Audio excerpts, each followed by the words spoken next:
eu pensei em começar trazendo um vídeo que eu vi foi super recente, acho que agora em dezembro, faz uns poucos dias, que aconteceu em Joinville. É um vídeo bem curto que eu acho que ele representa um pouco todo tipo de notícia ruim que a gente está recebendo, seja de violência, seja de destruição ambiental, todo tipo dessa mente quase que a gente olha como se fosse uma mente da destruição, assim, da demoníaca, né? E a gente vai encontrando esse sofrimento. Então eu pensei da gente imediatamente trazer essa mente, essa representação e a partir daí ver como que a gente pode ter uma visão em que as práticas começam a fazer sentido a ideia é que seja em qualquer relação, em qualquer relação. A gente vai ver sábado que a gente vai falar de relação, mas não é tanto de pessoas, mas do modo pelo qual a gente se relaciona, e isso vale para tudo, situações, não é só com pessoas, tá? Eu vou trazer aqui esse vídeo, a gente está em 73 pessoas, boa noite para todo mundo. Eu vou trazer um vídeo aqui para vocês. Então, a ideia é ele representar todo tipo de problema que a gente está encontrando. Deixa eu compartilhar minha tela. Então, isso aconteceu agora, esses dias, em Joinville.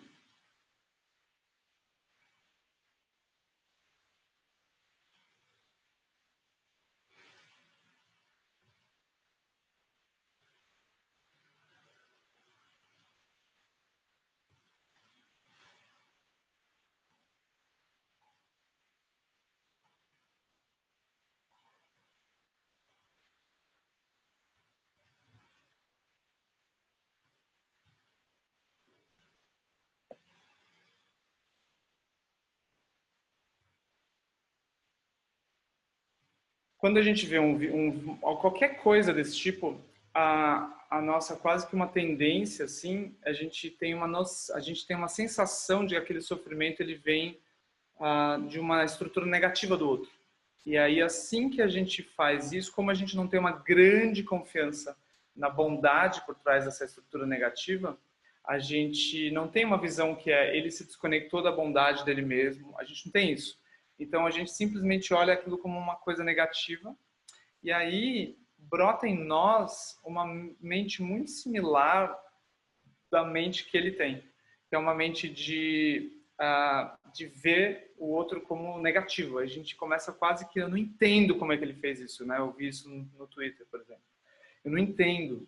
E brota em nós uma certa até aversão a ele, assim, uma sensação que é quase que é a origem das prisões, é a origem dessa mente que fala gente do mal, gente tóxica, gente negativa, pessoa do mal. E aí a gente perde toda a possibilidade de praticar, né?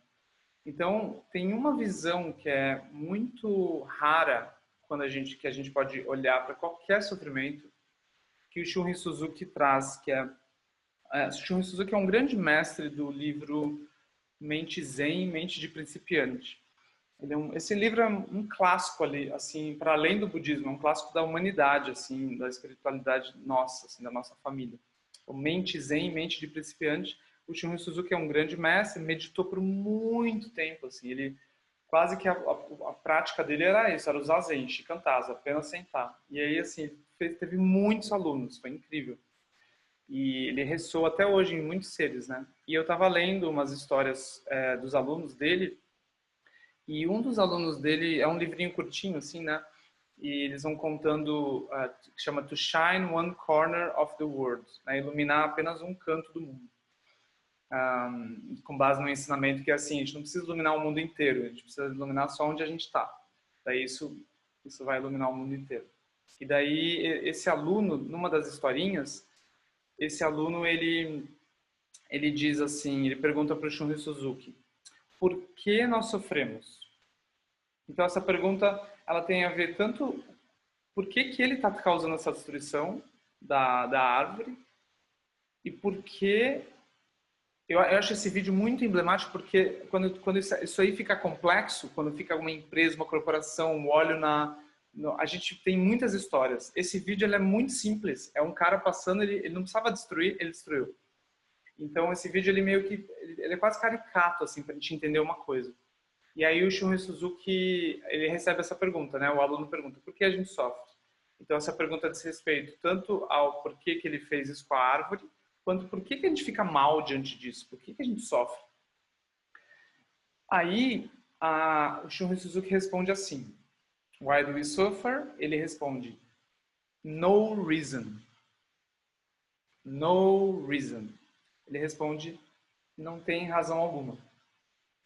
Então, se a gente acha que esse jovem teve uma razão, a gente começa quase que a debater com a razão dele, que é um pouco onde a gente está preso hoje em dia. A gente fica numa linguagem de crítica e acha que ele é demoníaco mesmo.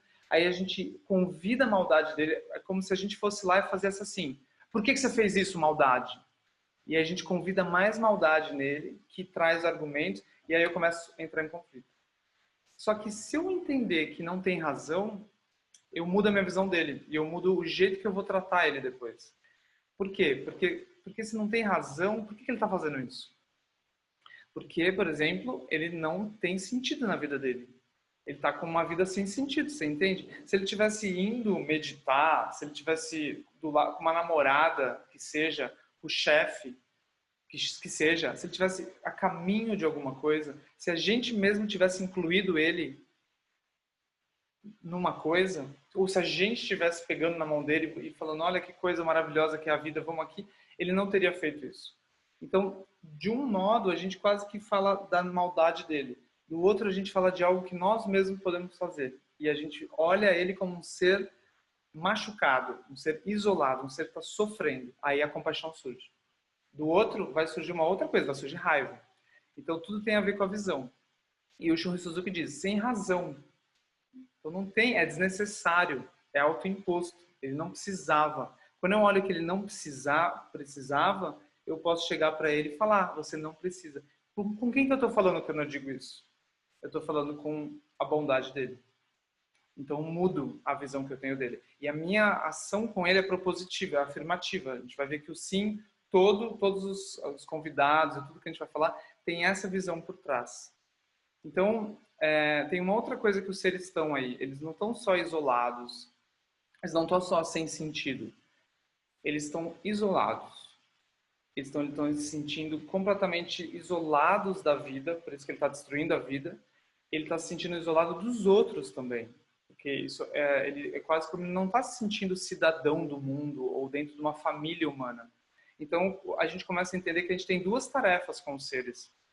A primeira é ligada a amor, assim, a gente precisa sonhar, dar sentido, incluir ele numa coisa elevada, sonhar ele diferente, dizer que a vida é mais ampla. E para isso a gente tem que ser feliz, a gente tem que ter essa vida mais ampla. E a gente tem que estar a caminho da iluminação, digamos assim, de um florescimento maior do que o teto que a nossa cultura está dando, que está fazendo as pessoas se perderem mesmo, porque a gente é materialista, não tem sentido para essa vida, né? A gente está esses dias eu estava vendo o Odir, né? O Odir é um grande pintor. E ele estava falando assim, olha, eu estou voltando nos filmes antigos da década de 50. E ele falou que só voltando nos filmes antigos que ele está vendo quantos filmes atuais são nihilistas, são desesperados, são todos assim uma sensação cínica com o mundo, como se não tivesse mais bondade possível. Cínica no sentido de desconfiar da motivação de todos os seres. Então, a gente tem essa tarefa ligada a amor, de dar sentido, e a gente tem uma tarefa ligada à compaixão, que é se conectar com esse ser, tem um calor aí, ele está desconectado. Então, daí a gente começa a entender que o jeito de eu ser útil nessa situação é com amor e compaixão. Então, eu só trouxe esse exemplo porque daí todos os outros exemplos, eles são menores do que esse exemplo. Esse exemplo ele é puro sem razão. Só que quando um ser grita com você, quando o Bolsonaro é assim, quando a tua empresa ou qualquer que seja a coisa, a gente encontra essas injustiças, é similar, é sem razão. Só que as pessoas estão ignorantes, sem sentido mais amplo e desconectadas, isoladas. Elas se desconectaram da própria bondade. Então elas não conseguiram fazer de outro jeito. Então eu pensei da gente hoje explorar como que a gente se reconecta com essa bondade e como que a gente ajuda os seres a se reconectarem com essa bondade. Faz sentido? Essa fala do Shunryu Suzuki é um koan. Por que a gente sofre? No reason. Sem razão. Imediatamente a gente fica livre. entende? Porque se tiver razão, é muito difícil de lidar. Mas se é sem razão, por exemplo, uma história de casamento, filme, a Marriage Story, né? Que tá no Netflix. Por que eles sofrem? Aí você fala, mas ele tá abusando dela e ela não sei o quê. Mas pensa bem, pensa bem, pensa bem. Olha aquele momento da cena em que os dois querem resolver para além dos advogados. Vocês vão ver, sem razão. É sem razão. Porque tudo que eles apontam, eles poderiam ter uma outra relação com aquilo. Nada de fato está fazendo, aprisionando eles. O movimento deles é que se aprisiona. Isso é uma boa notícia, porque daí a gente pode mudar. Então, se a gente vê que não tem razão, que é autoimposto ou que é desnecessário, usa a palavra que for para você entender isso. O Alan Wallace usa, o sofrimento é autoimposto. O Lama Santen usa, desnecessário. E aí o Shunryu Suzuki diz, no reason, sem razão. Mas isso nos empodera, né? Eu vi um vídeo esses dias de um gatinho, assim, na banheira, e aí esse gatinho, ele tava assim, eu acho que só vou, tinha um pouquinho de água, assim, o gatinho tava em cima da banheira, ele falou, acho que eu só vou botar um pouquinho a patinha na água, assim. Aí ele botou a patinha na água, e aí ele, vum, e aí ele se desesperava, e quanto mais ele se desesperava, mais ele caía, e mais ele se desesperava, queria subir, mais ele caía. E porque ele mesmo não parava, ele mesmo se agitava, ele mesmo continuava caindo. Se ele pudesse parar e poder entender o que ia acontecer, talvez ele saísse. Mas é muito importante que o sofrimento a gente entenda que cada sofrimento que a gente tem, a gente está girando em famílias, em corporações, em organizações, quer dizer, em países, e a gente, a humanidade mesmo, com o mundo, com o planeta. É sempre autoimposto, é sempre sem razão, porque a gente poderia fazer diferente. A ideia de fazer diferente significa nós não somos isso. A gente tem uma bondade, nós mesmos estamos fazendo isso, a gente pode parar. Então é como se você chegasse para esse cara e falasse, você não precisa ser isso. Em vez de falar, por que você é isso? Entendeu? É outra fala. É outra fala. A gente não chega aprisionando ele, botando ele numa prisão, assim, porque a prisão vai piorar a vida dele. Então se a gente gira a sociedade assim, com o tempo a gente não vai ter mais prisão. Não vai ter mais prisão. Eu sonho até com uma sociedade sem polícia. Por exemplo, teve eu não lembro o grupo dele, mas um indígena, ele, numa reunião assim, primeira vez que teve, acho que na década de 80, que os policiais pegaram uma manifestação, eles bateram na galera da PUC, aqui em São Paulo, e aí o Acácio, que é um dos professores, assim, que é muito atuante nessa visão contra as prisões, ele disse que esse representante indígena perguntaram para ele o que ele achava. Ele falou, não sei porque vocês estão perguntando por que eu acho da polícia e de vocês, porque de onde eu venho não tem nem a ideia de policial, não tem a ideia de segurança. Né? E a gente, com essa ideia de segurança, a gente está criando um mundo completamente maluco de violência, né? Em busca de uma segurança. Né? Então é bem bonito se a gente puder entender que essa mente está em nós, a mente da prisão sutil, ela faz a gente sofrer, e se a gente se relacionar assim, a gente chega nesse cara sem sofrer. O cara acabou de destruir a nossa árvore, a gente consegue chegar sem sofrer e consegue ajudar ele a não ser assim. É parecido com você olhar um cachorro todo machucado e que só sabe morder, ele te mordeu, mas você começa a fazer carinho até que depois de semanas ele para de te morder. Então a gente tem que tratar os seres como esse cachorro, como a gente trata um bebê e a sociedade inteira. Então a gente tem que agora ver só a essência dessa visão. Eu quero decupar ela o máximo possível.